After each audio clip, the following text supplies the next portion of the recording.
no momento, realmente, eu não pretendo, quando eu encerrei a minha vida pública, encerrei, mas não disse que ia sair da vida pública. Eu disse que não ia me candidatar, como não me candidatei na última eleição. Mas eu continuo acreditando na política. Não concordo, não aceito que se diga que a maioria, que a enorme maioria dos homens públicos seja corrupta, ou seja ineficiente, ou só olhe o seu interesse próprio. Graças a Deus não é assim. Se fosse assim, Minas Gerais já tinha acabado, o Brasil já tinha acabado. Não pode, então, as pessoas acharem que tudo é ruim, pô. Não pode, não é assim, infelizmente. Essas pessoas estão erradas, ou felizmente essas pessoas estão erradas.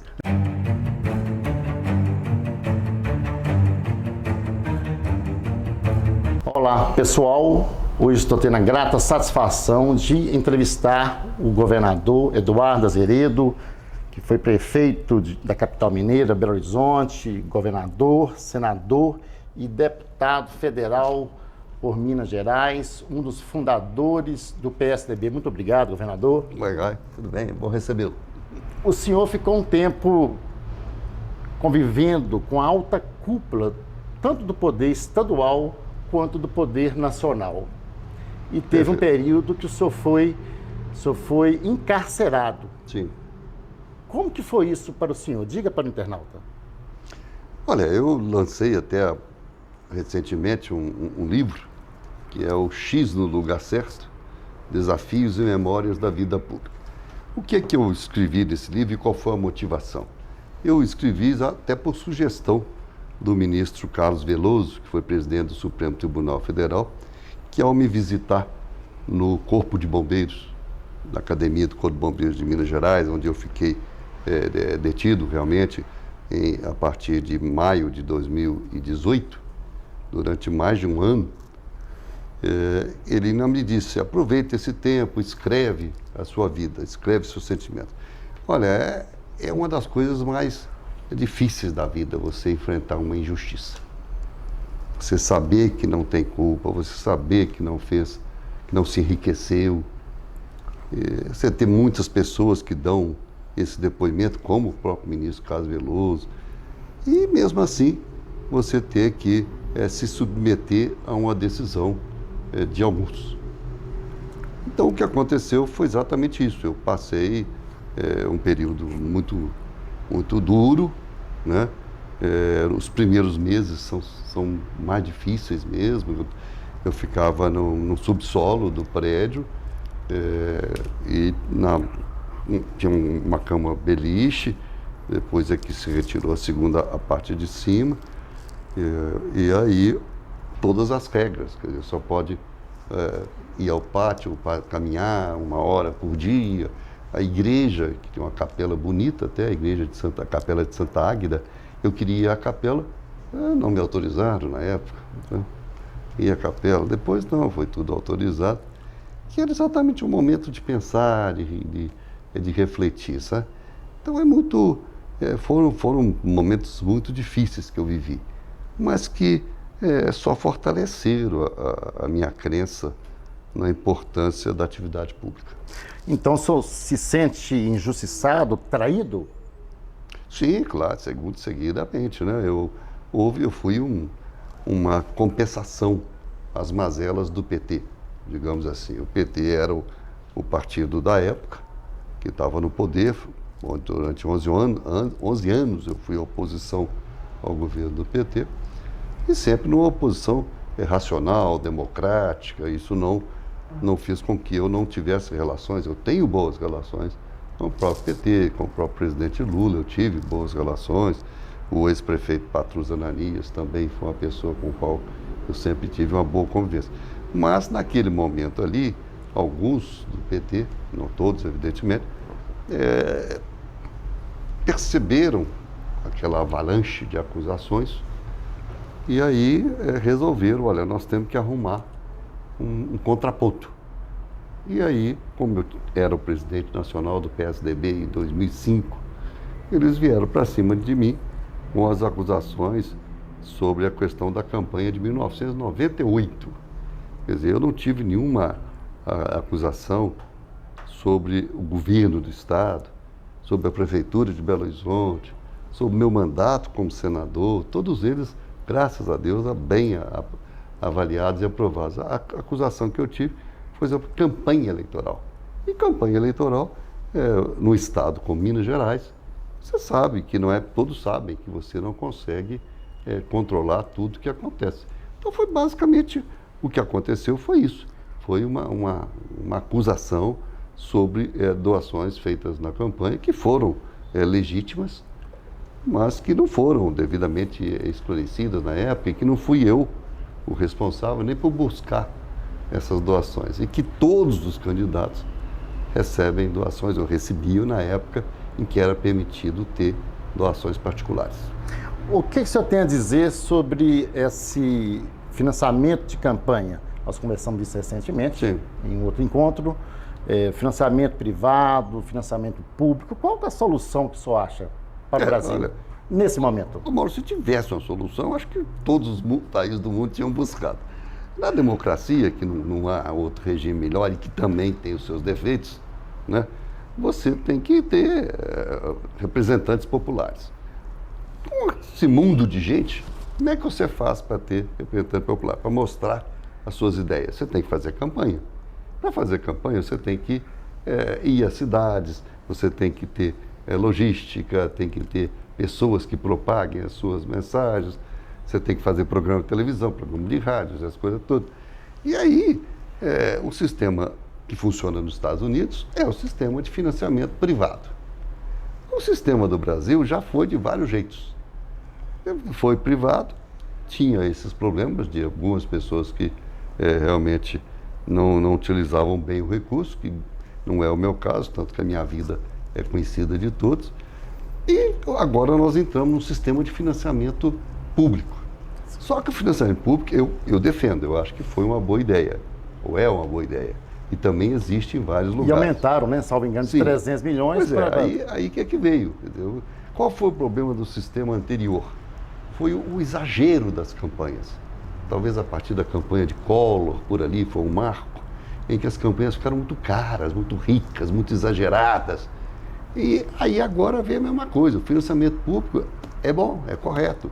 Você pega o recurso de todos e distribui proporcionalmente para aqueles partidos que têm maior representatividade e para aqueles que estão nascendo, evidentemente, um pouco menos. Mas o que aconteceu? Já aumentaram o valor do financiamento público grande demais e não colocaram regras. Então os chefes, os coronéis dos partidos é que dividiram o dinheiro como quiseram. Então ficou uma coisa também muito ruim, sabe, o que aconteceu nessa última eleição. Não foi bom. Parlamentarismo, o que o senhor tem a dizer? Olha, na prática, o parlamentarismo é usado pela totalidade dos países democráticos do mundo. E até mesmo países que são monarquias, como a Inglaterra, tem o parlamentarismo. A Rússia tem parlamentarismo, né? Então o Brasil teve experiência de parlamentarismo na época em que foi retirado o João Goulart. João Goulart, o Jango, era o vice-presidente da República, né? E aí, para diminuir um pouco o poder dele e diminuir a pressão militar na época, se implantou o parlamentarismo. E acabou que não deu muito certo na época, ou se trabalhou para não dar certo. Eu sou parlamentarista, acho que é ainda a melhor alternativa. Um dos motivos que me levaram a participar da fundação do PSDB foi exatamente que o PSDB é um partido parlamentarista. O senhor retornou para o PSDB, um partido que o senhor ajudou a fundar. Qual o futuro do governador? Qual o futuro do Eduardo Azeredo? Do governo de Estado, presidência da República? Emendando a pergunta, rodovia 381, aquela rodovia da morte, que nós sempre passamos ali, ela começou e parou, governador. E o Rodoanel? O que o senhor tem a dizer? Nós íamos precisar de muito tempo aqui para poder falar desses assuntos todos, né? Mas vamos lá. Olha, eu entrei na vida pública meio tardiamente, digamos assim, foi com 40 anos, mas de cara eu já fui vice-prefeito de Belo Horizonte, né? E depois prefeito da cidade, fui aí governador, eu fui o primeiro governador de Minas Gerais nascido em Belo Horizonte, que é um detalhe assim, interessante, né? E aí, como governador, também novo, eu consegui fazer uma administração boa realmente, tanto que quando veio a reeleição contra um ex-presidente da República, que tinha sido muito bem avaliado como presidente, o Itamar Franco, a eleição foi uma eleição muito disputada. A eleição começou, ele tinha 12, 15 pontos a mais do que eu. Nós terminamos o primeiro turno praticamente empatados, a diferença de 4 pontos. Mas no segundo turno ele abriu a distância outra vez. Então, mas foi realmente uma eleição boa, uma boa disputa. Então, com toda essa experiência política que eu tive, hoje eu já estou com 74 anos, o tempo vai passando. Né? Tá novo. Tá novo ainda. O Lula está aí com 77, Sim. mas tá cambaleando um pouco, né? Então, esse aqui é o problema. A gente também tem que ter renovação na vida pública, é boa, sabe? Eu acho que tem, às vezes, alternativas que você tentou e um outro pode tentar e dar certo. Você falou aí, realmente, então, do PSDB. Bom, eu continuo acreditando no PSDB, analisando os demais partidos. Eu acho que é o partido que tem uma postura, uma posição melhor. Quer dizer, não é o extremismo da esquerda, nem o extremismo da direita.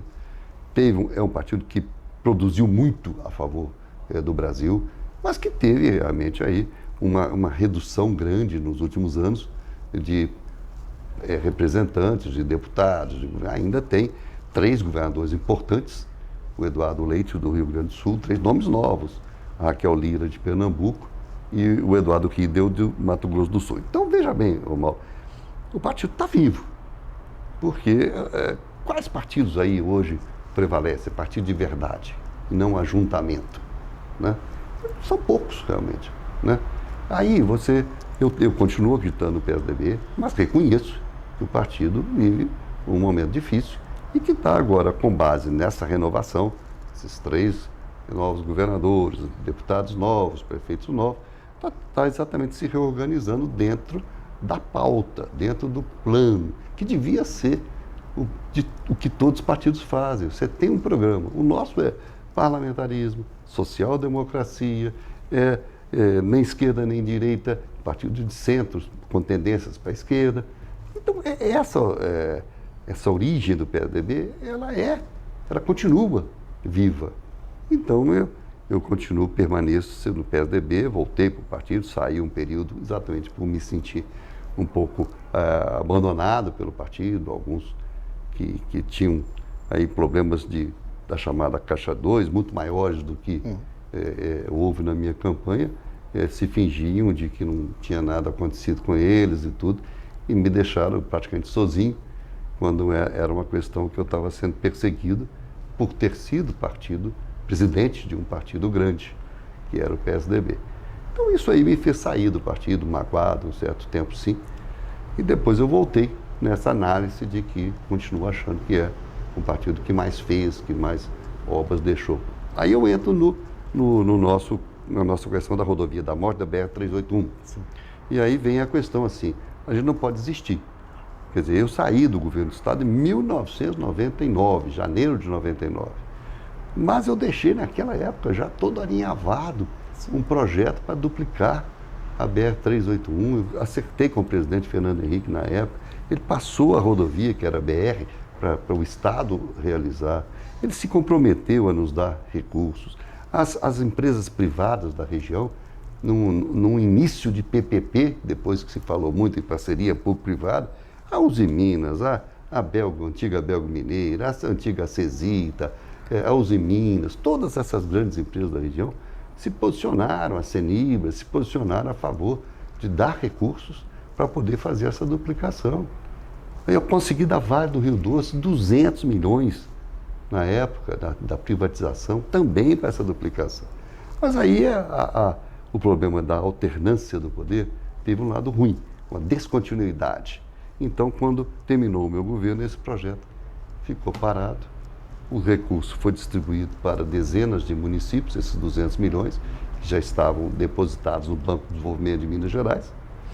E a obra foi paralisada, depois aí se pensou em fazer por conta própria, fizeram alguns trechos, aí se pensa em privatizar, depois desiste outra vez de privatizar, volta para fazer pelo governo. Agora temos aí uma nova proposta, vamos ver se ela avança, né? Ou seja, 20 anos depois, 24 anos. É 381 e o Rodoanel aqui, que é O super Rodoanel, importante. o Rodoanel ele é mais novo, porque a 381, esse projeto de duplicação que eu estou dizendo, é de 1997, 1998, 25 anos nessa lenga-lenga, se privatiza, se não privatiza, se põe pedágio, não põe pedágio, 25 anos.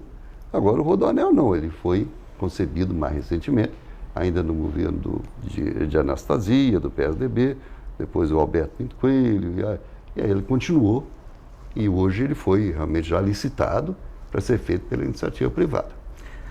O que você tem a dizer sobre o governo Lula, sobre o Zema? Olha, é sempre difícil você fazer julgamentos, né? E eu realmente sei como é difícil a vida pública. Não é fácil. Às vezes as pessoas falam assim, tem um buraco aqui na estrada, a culpa é do governador. Evidentemente o governador não tem olhos para tudo, né? Mas assim mesmo, naquela semana em que o Instituto das Águas, o Instituto do Espinhaço, né? Sim, sim. O Instituto do Espinhaço, ele programou o Encontro das Águas em Conceição do Mato Dentro. Foi ótimo, inclusive. Foi muito bom. Um abraço ao Zé Fernando de Oliveira. Exatamente, uma boa conversa com o Zé Fernando. Aí nós tivemos, aproveitei, fui até o Cerro, fui a Milho Verde, fui a São Gonçalo do Rio das Pedras, fui a Diamantina. E passei por ali, eu vi a situação crítica da estrada que liga, aqueles distritos tão agradáveis, e estradas de terra, muito buraco, a ponte interrompida, assim, só pode passar, a ponte sobre Jequitinhonha, na região só passa a ponte antiga, mas só passa um carro, não passa ônibus, tem que fazer baldeação. Eu peguei, filmei isso, tirei retrato, mandei para o vice-governador Matheus Simões, que é o vice do Zema. Então, eu vejo assim que o governador Zema tanto que foi reeleito no primeiro turno, é um governador bem intencionado, mas poderia ter mais atuação, mais atividades, digamos assim, ou mais resultados. Nós não temos aí, do ponto de vista, principalmente dessa questão de rodovias, não temos muita atuação do governo estadual. O presidente Lula, ele foi eleito nessa dicotomia do Brasil, extrema esquerda e extrema direita. E ele sinalizou que depois de ter passado um período de dificuldades também, como ele passou simultaneamente ao meu período, né, que ele ia ter um governo mais amplo. Disse isso. E, infelizmente, não é o que está acontecendo. Ele está, como disse Tasso Gereissati, esperava-se que ele voltasse com o espírito de Mandela.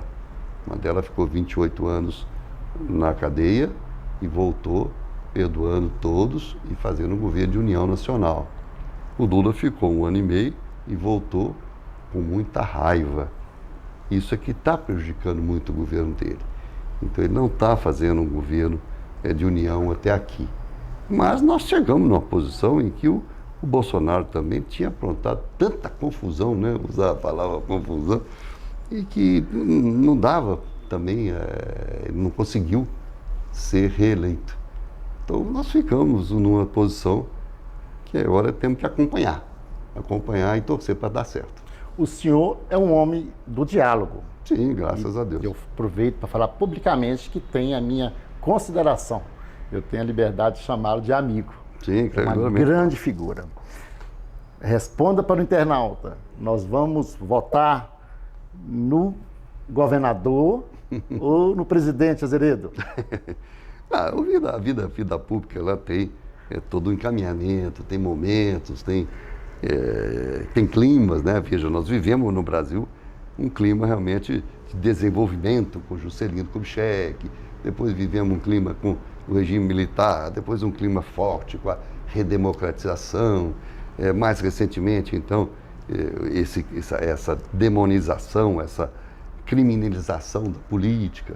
Aí agora se vê que aqueles que criminalizaram a política às vezes têm problemas maiores. Então, isso tudo vai caminhando. Eu, no momento, realmente, eu não pretendo, quando eu encerrei a minha vida pública, mas não disse que ia sair da vida pública. Eu disse que não ia me candidatar, como não me candidatei na última eleição. Mas eu continuo acreditando na política. Não concordo, não aceito que se diga que a maioria, que a enorme maioria dos homens públicos seja corrupta, ou seja ineficiente, ou só olhe o seu interesse próprio. Graças a Deus não é assim. Se fosse assim, Minas Gerais já tinha acabado, o Brasil já tinha acabado. Não pode, então, as pessoas acharem que tudo é ruim, pô. Não pode, não é assim, infelizmente. Essas pessoas estão erradas, ou felizmente essas pessoas estão erradas. Não é, existe lado ruim? Existe. Pode ser que às vezes eu seja muito credo, pode ser, mas não é verdade que a enorme maioria esteja sempre presente, pensando só no seu benefício próprio e não no interesse maior. Vamos manter a fé. Eu agradeço imensamente a participação no nosso programa obrigado, Interlocução Brasil e vamos ver ano que vem, né? Muito obrigado. Obrigado, governador. A todos vocês que nos atenderam.